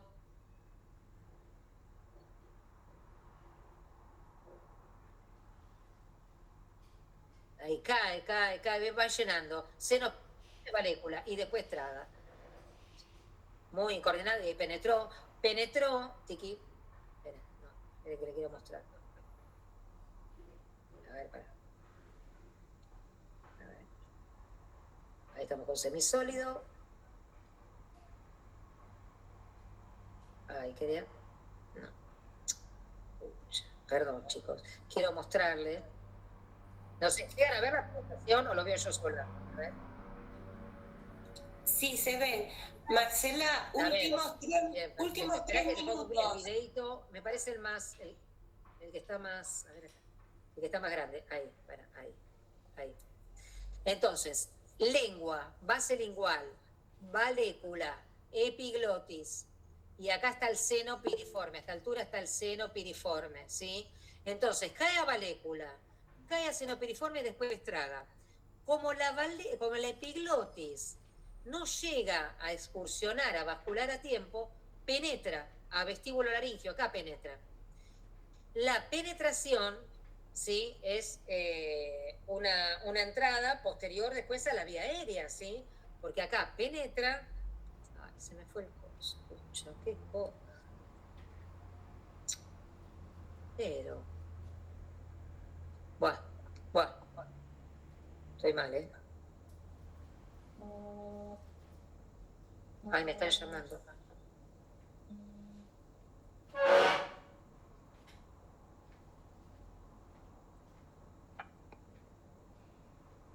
No sé, me está llamando Patricia. Marcela, ¿me escuchás? Sí. Bueno, no, te estaba avisando por teléfono para no interrumpirte que último minuto, así le podemos dar 5 minutos porque a las 11 ingresa Mariana Celis para la segunda. Bueno, le paso rápido. A ver. Parálisis cerebral, este es otro pacientito, ¿sí? Este paciente mire cómo se arquea, entonces la importancia de buscar una posición, ¿sí? Una parálisis cerebral, retraso en el desarrollo, alteraciones cognitivas, ¿sí? Alteración en el comportamiento.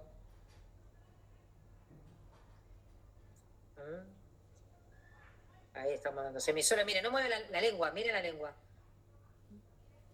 ¿Ven ahí? No la mueve. Ahí, o sea, nada. Más que dispraxia lingual es una apraxia lingual. Queda ahí.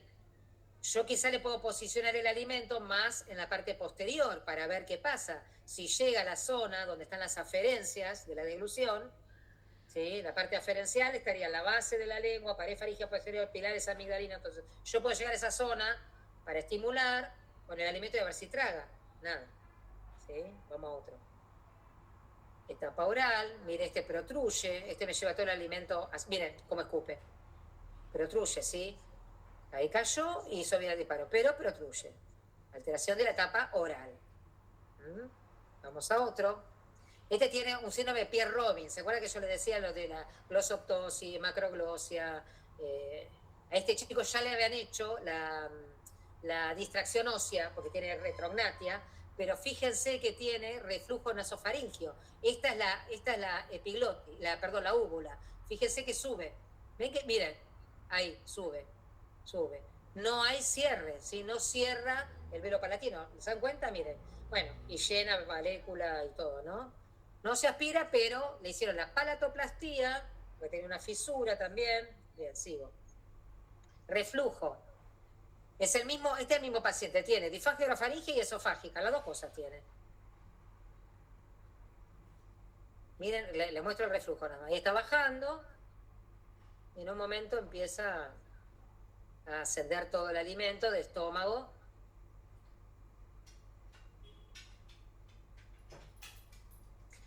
Lo ideal, en este caso, cuando se hace una seriada, es ponerlo en Trendelenburg, de cúbito lateral derecho, de cúbito lateral izquierdo, pero ustedes vieron cómo es mi mesa exploratoria, ¿no? Es una sillita donde yo lo siento y hago ahí sube, miren. No, yo les quiero mostrar porque, qué sé yo, me parece... Bueno, este es una estenosilaringia, es una nena con una traqueostomía, 5 años, retraso de crecimiento intrauterino, prematura, una estenosis-laringia. También retiene, no dispara. Esperen que le muestro otra. Bueno, este es otro paciente. Todos estos pacientes son nuestros, chicos. Fisura del velo. Esta es labio, del paladar secundario, ¿sí? Paladar primario sería, miren el cursor, nariz, labio superior y alveolo dentario es paladar primario. Paladar secundario es el paladar duro y parte del blando, ¿sí? Y si no es fisura, labio, alveolo palatina. Este es el paladar secundario, ¿sí? Este es otro, este es un nene que teníamos en la neo, ¿sí? Que ya tiene la placa. Puede ser bilateral, unilateral. Yo lo estaba estimulando, como la fisura la tiene del labio, alveolo palatina derecha, yo estimulaba el lado izquierdo. Estas son las mamaderas que se adaptan para los chicos con fisura. Esta es una anquiloglosia, lo que yo les decía. Miren cómo está la puntita de la lengua tomada. La anquiloglosia, y este tiene una fisura del paladar secundario. Y miren la úvula bífida, ¿sí? ¿Ven? La úvula está dividida en dos. Este, bueno, pacientito tiene alimentación artificial con sonda nasogástrica y traqueostomía. Esperen que le quiero poner el volumen. Escuchen. Miren el estridor. Parálisis cordal. No se aspira, pero se fatiga, ¿sí? Tiene sin coordinación con la succión, respiración, ¿sí? Pero no penetra ni nada porque tiene protección. La epiglotis protege, pero no cierra las cuerdas vocales. Y frente a cualquier fatiga, frente a cualquier esfuerzo, cualquier esfuerzo, produce el estridor. Acuérdense que yo decía, el estridor laringio primero aparece una laringomalacia y en segunda instancia en una parálisis de la cuerda vocal. Y se le hizo un ATAC, y ahí salió que a nivel del bulbo había una imagen densa, ¿sí? A nivel vulvar.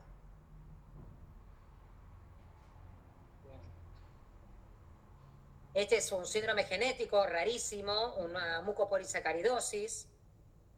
Miren la hipoplasia de las vértebras de este niño, ¿sí? Voy mostrando así. Este es otro síndrome de Russell, también es un síndrome raro, la madre tiene el mismo síndrome. Las planillas, y bueno, ya terminamos, chicos. No quiero... la idea es que pudieran ver todo. Me parece que hay que saber, nos queda muchísimo para saber de disfagia, es importante detectar a todos los chicos con riesgo de aspiración, realizar las pruebas necesarias, determinar si el paciente se aspira, evaluar bien la fisiología física. Así que, bueno, tomar las medidas objetivas que tenemos, ¿sí? la FE, la videofluoroscopía, evaluar bien a los bebés y bueno, determinar bien el tratamiento también. Esperen que dejo de compartir. Traté de hacerlo lo más rápido que pueda. A ver.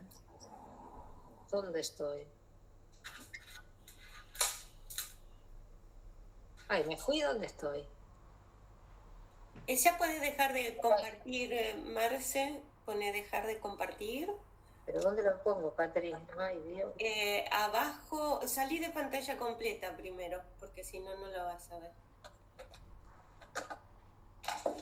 Pusieron en pausa la grabación, las ayudantes de grabación. Ay, sí, por favor.